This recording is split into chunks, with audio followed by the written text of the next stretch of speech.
Okay, good morning and welcome. And this is our fifth program, which we are doing on every Saturday. And we have various topics. Today we have a food hygiene and safety, food safety. And there are a lot of importance given now for this food and other eatables what we are taking now because of the COVID environment. So my friend Mr. Mohan Maidargi is basically a food specialist, and 33 years he was in the industry and various organizations, mostly on the dairy products. And now he is actually working in various certifying bodies as a food safety auditor. And there are a lot of guidelines which has come in from ISO as well as the other food safety organizations regarding how to audit or how to change your food safety requirements, etc. And he will update you on all those things. And you can ask questions through chat. Ms. Rekha Joshi is backend support for us, and she will be keeping track of what are the chat questions, and you'll be directed to him and he will answer the question. And very good morning to you all. Again, I would like to introduce myself. My name is Mohan Maidargi and MSc in Chemistry, having 33 plus years of industry experience. Most of my career is spent in food and pharma. I was with Karnataka Milk Federation. Then later I was with GlaxoSmithKline Consumer Healthcare Limited, that is manufacturer of Horlicks, Boost, and noodles, all these things. So later on, I got qualified for QMS, AMS, OSHAs, and FSMS and FSSAI standards. I am a lead auditor. I am working for several certification bodies. Today, I am with Jandik, and I would like to share some of the slides related to food safety. More of the food safety things, I would like to cover FSMS and FSSAI and HACCP. Apart from that, I will start with the FSSAI guidelines during COVID-19. Okay. Let us start with first FSSAI guidelines, because of recent this pandemic, that is this COVID-19, no, this Quality Council of India and FSSAI standard, they released a lot of guidelines which needs to be followed by the FBO, that is every food business operator. Today's topic, I am going to cover FSSAI guidelines during COVID-19 and food safety, food hygiene, which includes HACCP, how HACCP is being done, and how to do it. I will give some of the examples.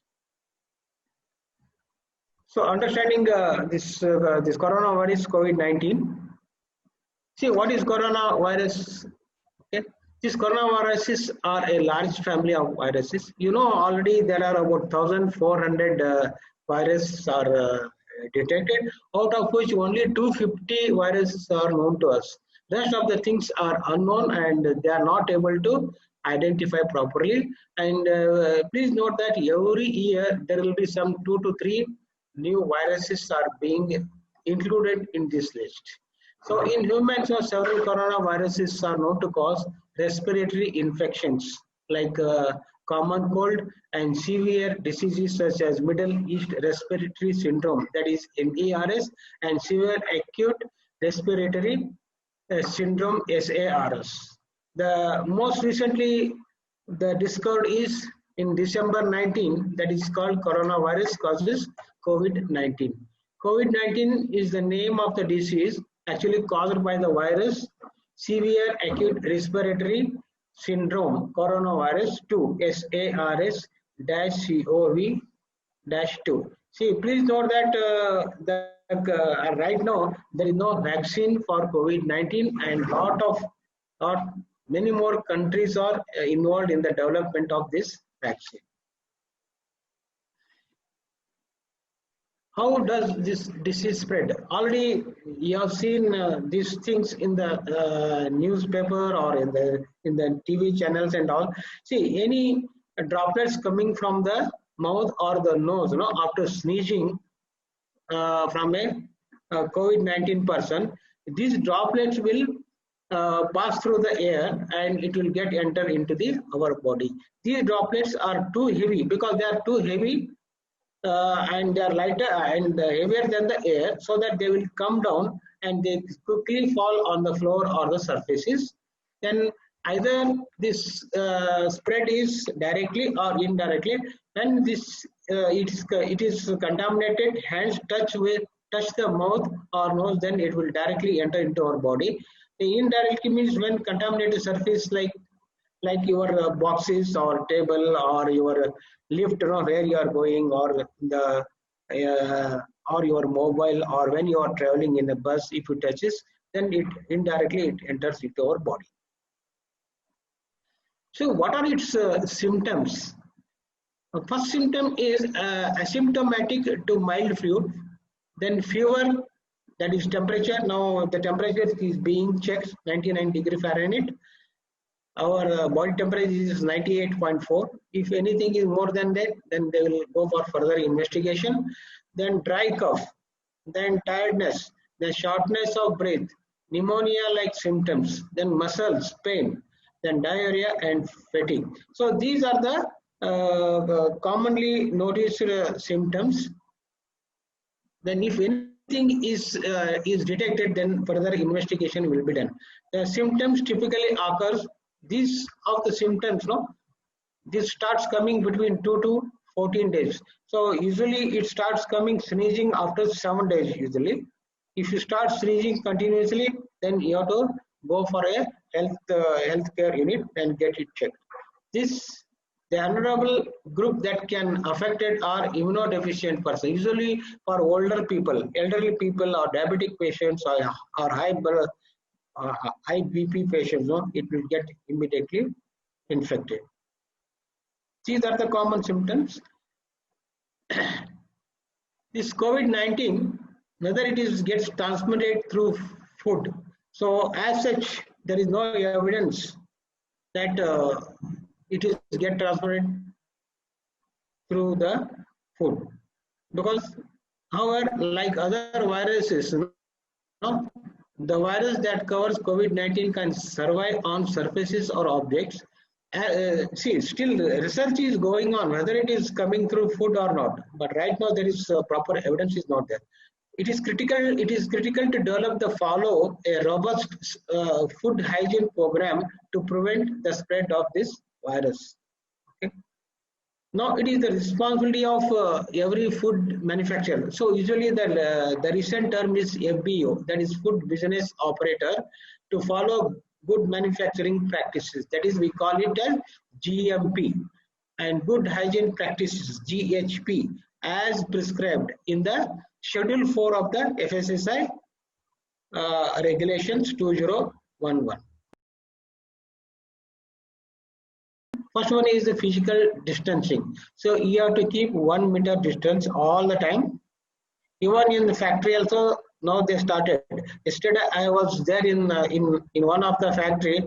They right from at the entry, they will check the visitors and all employees, those who are coming inside, the temperature they will check. They give the hand sanitizer and mask, and they will keep a record. Even after, and they will give a demo, that is do's and don'ts. Then once you leave the factory also, again they will check your temperature and all those things, and they will ensure that your safety. Even yesterday I was doing audit, I kept 1 meter distance in the factory. So one person will sit on the other table and I will sit on the other this end of the table and start auditing, not through checking the papers. So through the digital, that is online only. Then thermal screening at the entry, stringent personal hygiene, that you have to use the sanitizer, then deep cleaning and sanitation inside the factory. These are the mandatory golden rules to be followed. So all these things are there in the Arogya Setu. You can very well download this Arogya Setu app. So let us have a brief activity. Now, okay, already answer has been given here. The first one is already shown in the answer, that is airborne. The second question is direct modes of transmission of COVID diseases are. See, you can see direct modes, not indirect. Coming in close contact of infected person, contaminated hands, touching face, nose, eyes, touching contaminated surface. Answer last one is D, both A and B. Yeah, question number 3.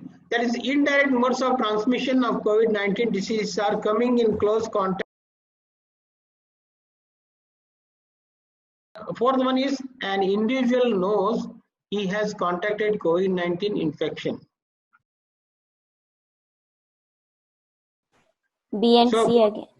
B and C, because it takes 2 to 4. B and C. Okay, fine. Thank you.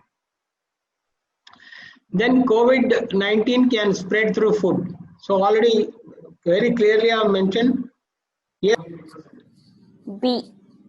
B, no? Okay, fine. I said there is no evidence and research is going on still. Then let us come to the personal hygiene handlers. That is, especially this is most important in any food manufacturing unit. We call them as food handlers or the persons who are close in contact with food, direct in contact with food. So these are the golden rules. That is the rules for personal hygiene. Hand wash minimum 20 seconds with soap and see further guidelines are there. This is the golden rules. That is you have to use the soap, then rub with your hand and minimum 20 seconds. Then you have to wipe with the water thoroughly. Then you have to sanitize with alcohol. Then you have to use a good respiratory hygiene, that is wear a mask, then frequent cleaning and disinfection. These are the 5 rules of personal hygiene. See, there are, apart from this, already personal hygiene rules are there. That is, you have to cut your nails, you have to hair net, and usage of gloves. All those things already is there. Wear your aprons and all. Here, for example, this is the details given by the WHO guidelines. You have to wash minimum 20 seconds. Sanitization with 70% alcohol or equivalent.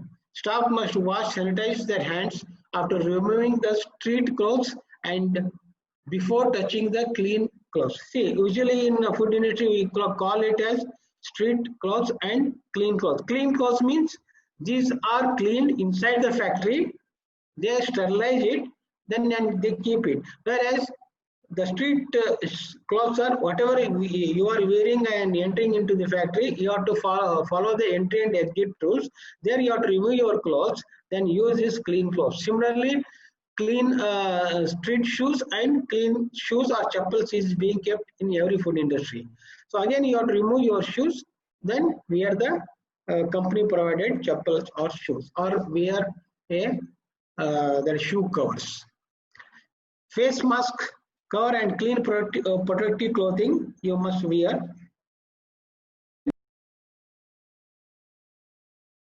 The mask cover should be, you should change every 6 hours. The mask which you are using now in food business, you have to change every 6 hours or as soon as they get wet. If it becomes wet, then you have to change it. Then reusable mask should be washed and sanitized.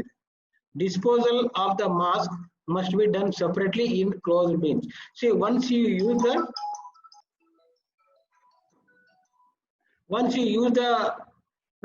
this mask and all, no, you have to remove it and keep it in a dustbin which has got a proper lid. Paper tissue, paper bags may be preferably used to put used face covers before disposal. Okay, so even disposal, no, because these things will get contaminated after usage. To ensure that there is no further cross contamination takes place, you have to safely handle, keep it in a closed dustbins with a lid. Strict implementation of no jewelry, watches use policy. Sanitize mobile. Actually, mobiles are not allowed inside the food processing area, but if you have mobile, then you have to sanitize and keep it in your locker. Okay. Gloves to be worn during handling of ready-to-eat food, after which no other surface is touched. First thing is you have to train them about the personal hygiene, then good manufacturing practices, what is there, the nature of the drug, how they have to behave inside the factory, all those things. And you have to encourage your workers, if they are having any symptoms like coughing, fever, breathlessness, or if anything, even if they have a small cut, small wound is there on the finger, then they have to report to the supervisor. Then accordingly, the supervisor will take and isolate them. He will keep it away from the food processing area. So if a person is having a bandage on his left finger or something, and if it is going to harmful, then he will not be allowed to work in the food processing area. He can work in other areas, that is in the packing or last, where there is a secondary packaging or tertiary packaging or lifting something. So he is not allowed to work. So in case he's any such things are noticed, then you have to report it to the higher.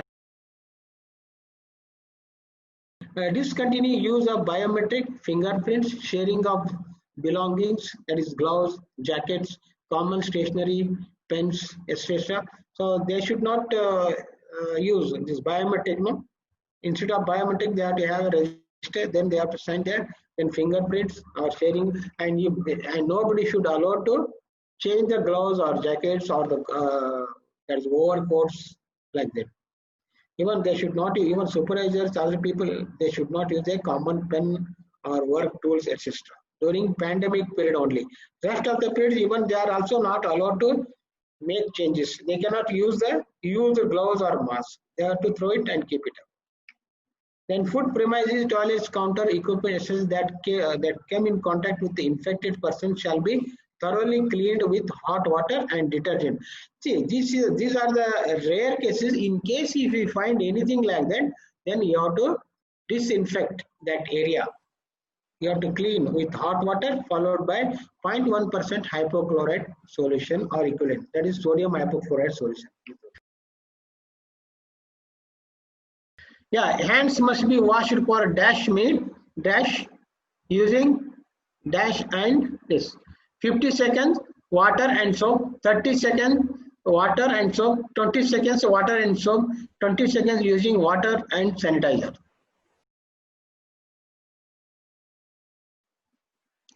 Face covers must be changed after dash hours, 4, 6 to.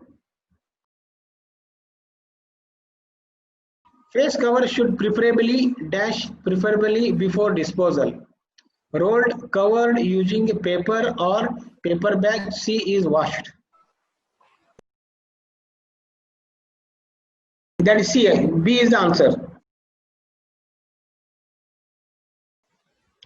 Fourth one is hand washing is not required if gloves are worn.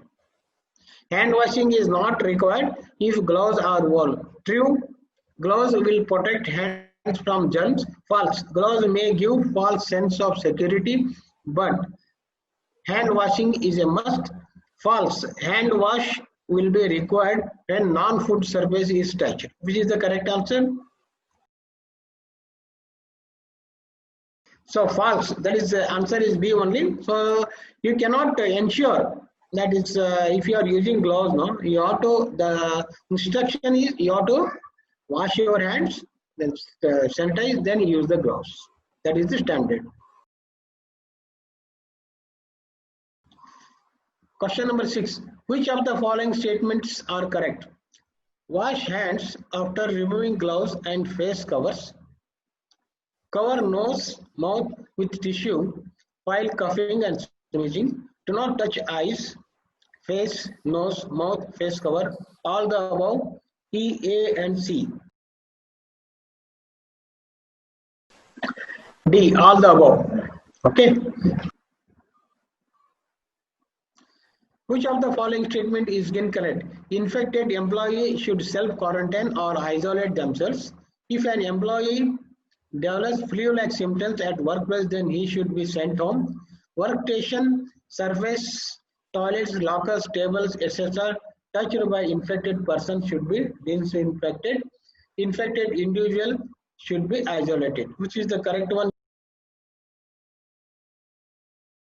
So B, if an employee develops flu-like symptoms at workplace, then he should be sent home. See, now first statement is, with the summers coming up, the coronavirus will be killed. What is your opinion? Let us see what is the fact. See, fact is COVID-19 has been detected in all areas, including areas with hot and humid weather. The best way to protect yourself against COVID-19 is by frequently washing your hands with soap and water, covering your coughs and sneezes, and avoiding crowded places. The second statement, having a bath with hot water will kill the virus. Is it correct? No. So if the virus lives inside the body where the temperature is maintained at 37 degrees, see, usually viruses will grow at 37 degrees centigrade. That is the best ideal temperature and multiply that, and is not affected by a hot water bath that you have taken. If you take from outside, nothing will happen to it. Okay. Then the third statement is, getting the pneumonia vaccine will protect you against the virus. So they are telling flu-like or something pneumonia-like and all is being discussed in the TV channels and all. The fact is, while vaccines for pneumonia will certainly protect against other organisms that cause pneumonia. Definitely, vaccine will help you to reduce the symptoms of pneumonia. But the vaccine for novel coronavirus is under development. So far, there is no vaccine is available.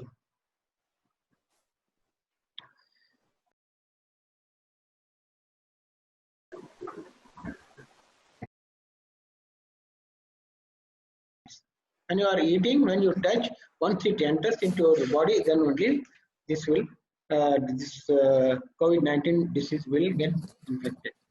The fifth statement is, regularly rinsing the nose with saline will prevent the infection.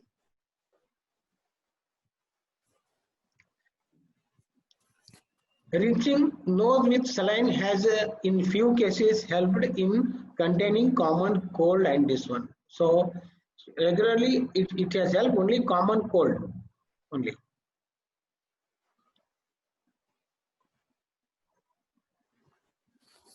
So coronavirus can be through chicken or meat. So already we have mentioned. No, there is no such evidence. If it is coming through food, there is no evidence whether it is chicken or meat. So we already discussed this one. So what is the seventh one is, a person with coronavirus can recover fully and be no more infectious. So what is the fact? As on today, 80% of the people have recovered from the disease without needing special treatment, but information on virus treatment is still being researched. So people are telling once a person is get cured, then he will not get. But as such, this repetition is there. We have seen in the China, we have seen in America, everywhere. In India also, we have seen some cases. So there is no guarantee right now. So treatment is, some research is going on there on this. Statement 8. Eating raw garlic, sesame seeds will protect you against the virus.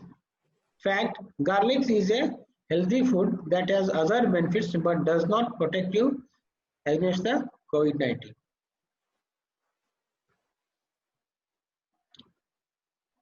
Ninth, the virus can die easily once it is out of the body. We do not know about this particular virus as of now. Similar viruses like SARS, MERS survive from 8 to 24 hours depending on the types of the surfaces. Say on different types of surfaces, it will survive on different time, different hours is there. Okay. Then 10th one is, you can get COVID-19 through mosquito bites.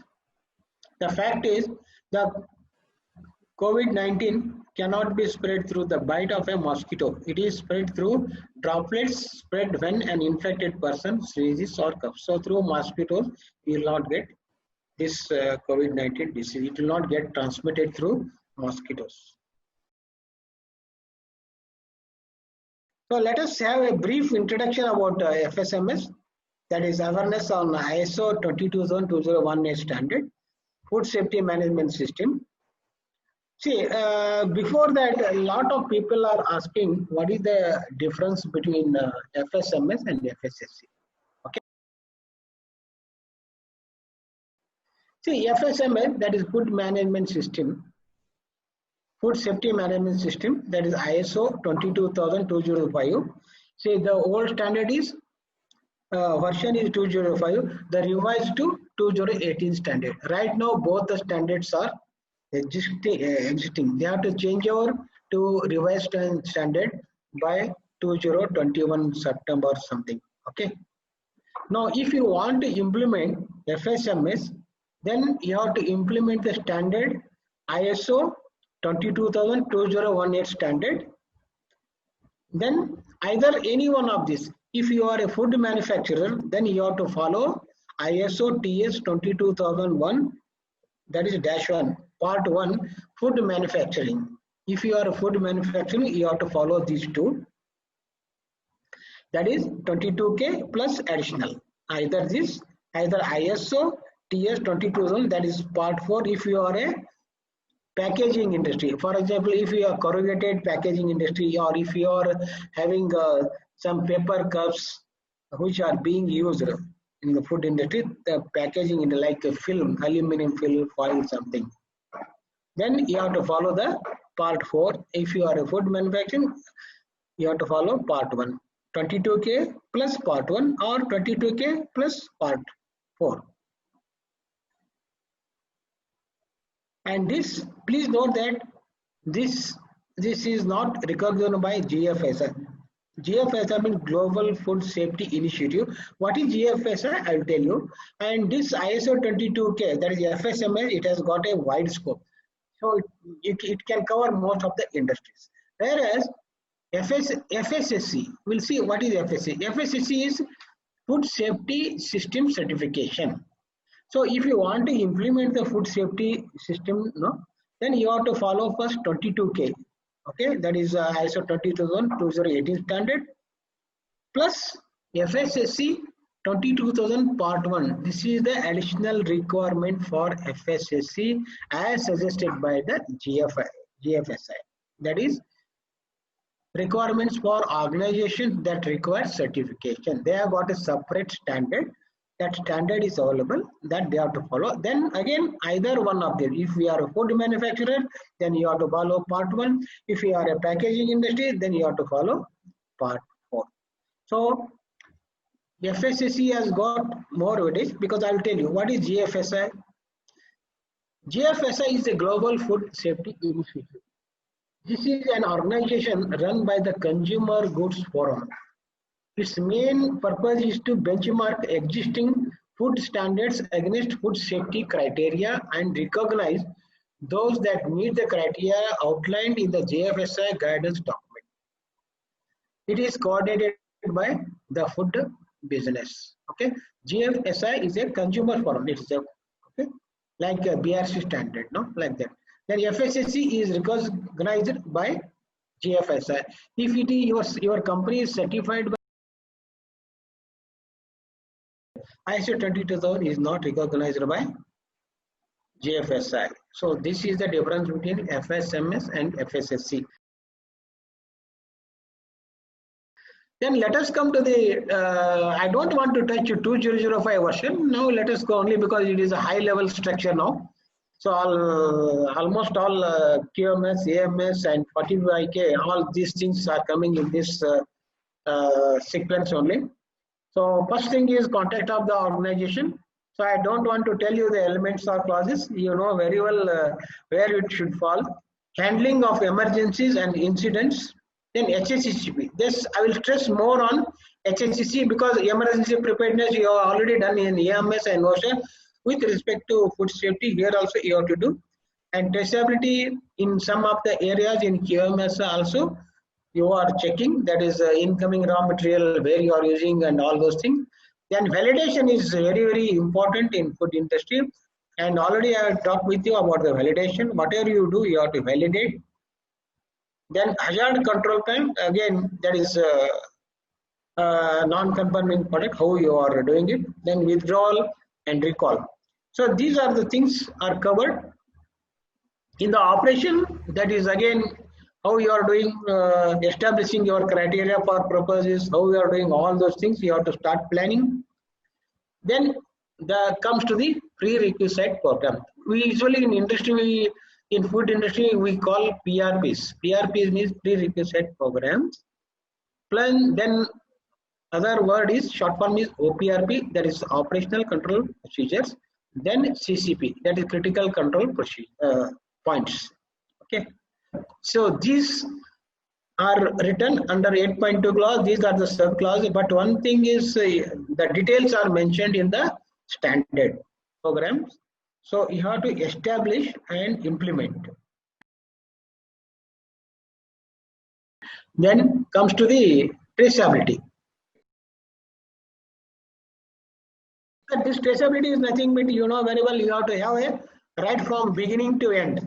If any customer complaints comes, how to go back from which raw material it is manufactured, when it is manufactured, what are the any problems issued, any problem noted during the production.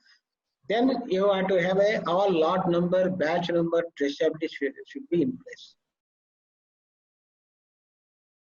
Then emergency preparedness and response in case of any emergency comes with respect to food, no supplies. Then how you have to communicate, to whom all you have to communicate, to who are responsible, all this protocol will be there. And how to bring it, how to attend this one. Okay. And this also you have to have a mock drill there. Emergency prepared, you have to have different scenario and have a mock drill reports. Then the most important chapter is FSSAI in food industry. See, you just I would like to show here that you in EMS we are doing aspect impact analysis. In OSHAs we are doing HERA, hazard analysis and risk assessment. Similarly, here also we have got one sort of hazard analysis and critical control point with respect to food industry. See, this is a preventive food safety system in which every step in the manufacture, storage and distribution of food product is scientifically analyzed for microbiological, physical and chemical hazards. Now I can add to this including allergen also. Okay. So you have to have a, see, before going hazard analysis, we have to have for each product. For example, if you are making this cashew nut, for cashew nut you should have a process flow diagram. Then you have to have step by step. Then you analyze with respect to microbiological quality, with respect to physical hazards, with respect to chemical hazards. So before that, let us see what is OPRP. That is OPRP is a PRP identified by the hazard analysis as essential in order to control the likelihood of food safety hazards or the contamination or proliferation of food safety hazards in the products or in the processing area. See, these OPRPs cannot control a specific hazard. See, what is happening, OPRP and CCP, these two are the important factors. CCP cannot be controlled by OPRP.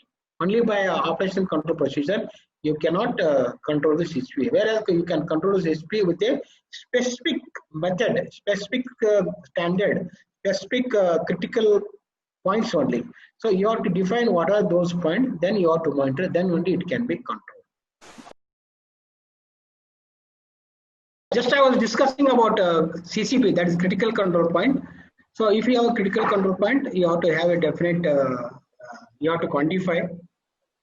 Then it can eliminate or it can, or it can be reduced to an acceptable level. OPRP is a program that controls the significant hazard. It is a control measure that has been deemed crucial but not considered. Whereas a CCP, an absolute control, can be managed upstream from the CCP. OPRPs are identified through risk assessment. Now, before implementing, then there are 7 principles of HACCP, that is hazard analysis and critical. How to arrive? First, you have to conduct a hazard analysis. Then you have to have a procedure. Then you have to have a scoring pattern. Then you have to have a decision tree, whether it is a CCP or not, like that. Then for each line, for each product, you have to have you have to identify the hazards. Each step of food production, from primary production hazards, processing and manufacturing, distribution and preparation through to final consumption. You have to have, you identify hazard with respect to microbiological hazard, physical hazard and chemical hazard. Identify critical, once you identify the hazard, then identify critical control points. When the hazards have been identified, a decision is made to where in the process each hazard can be controlled. If you identify the CCP at a particular process, then how it is to be controlled. The point or sections of the process at which hazards are controlled are known as critical control points. For example, if you are doing a sterilization or if you are eating something, you have to have a temperature, particular temperature. For example, 88 degree plus or minus 2 degrees centigrade, I am drying. So it is a critical control point, then you have to manage it.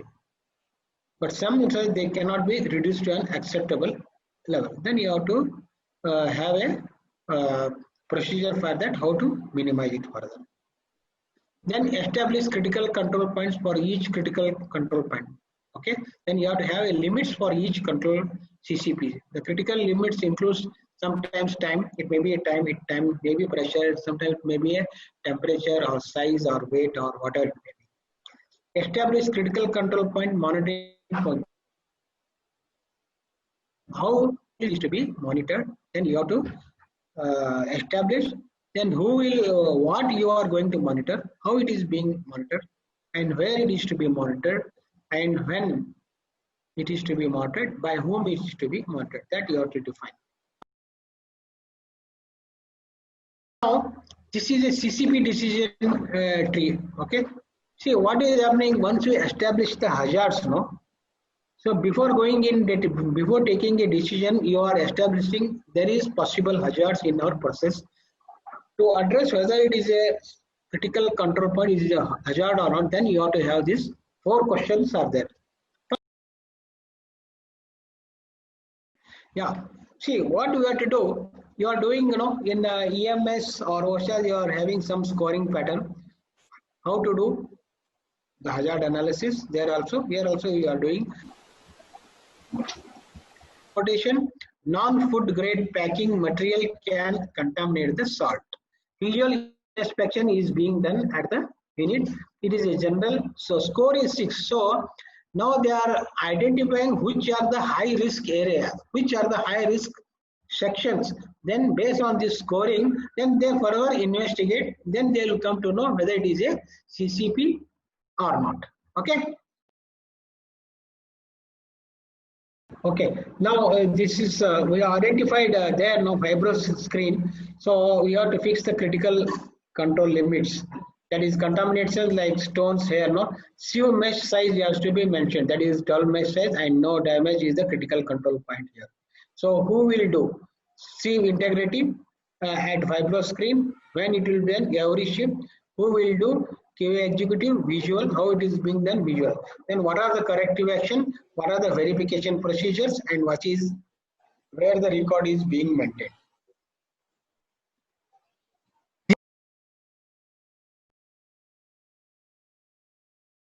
So foodborne diseases can cause death. Already I shown you the answer. So it is true, can cause death because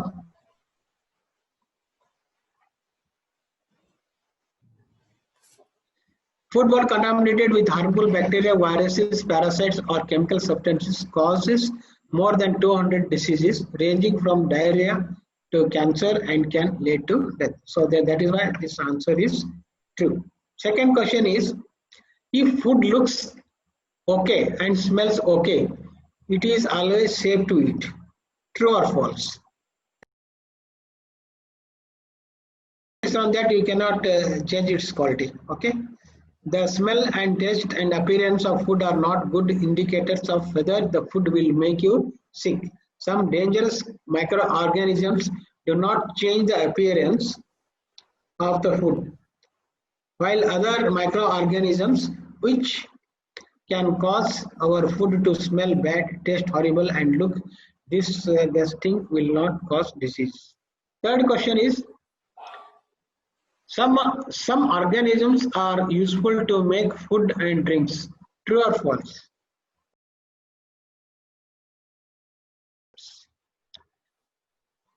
The proper temperature for a home refrigerator should be below 8 degrees centigrade or below 5 degrees centigrade. Yeah. So let us see the answer. Below 5 degrees centigrade, by holding temperature below 5 degrees centigrade, the growth of the microorganisms is slowed down or stopped. Okay. Then keeping raw and cooked food separate prevent cross contamination. Raw and cooked food separate prevent cross contamination. True or false? Okay. Let us see the answer. It is true actually. Huh? It is true, because if you keep cooked and uncooked, no, it actually prevents the cross contamination.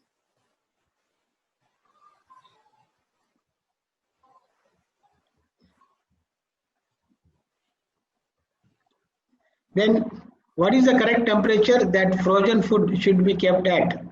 Temperature that frozen food. Correct answer is minus 18 degrees centigrade or lower. Okay, 0 degrees centigrade will not help. Okay. Where should raw meat should be stored? At the top, in the middle, or at the bottom, below, or all other food? Where should raw meat should be stored in the refrigerator?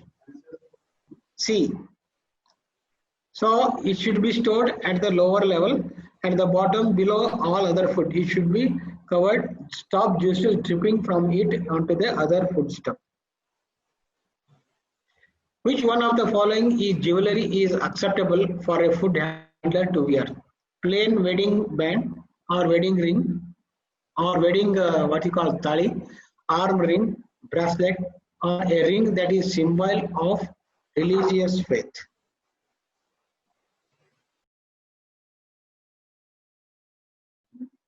How many times you can read the leftovers? As many times as you like, twice, 4 times. You should only reheat leftover once.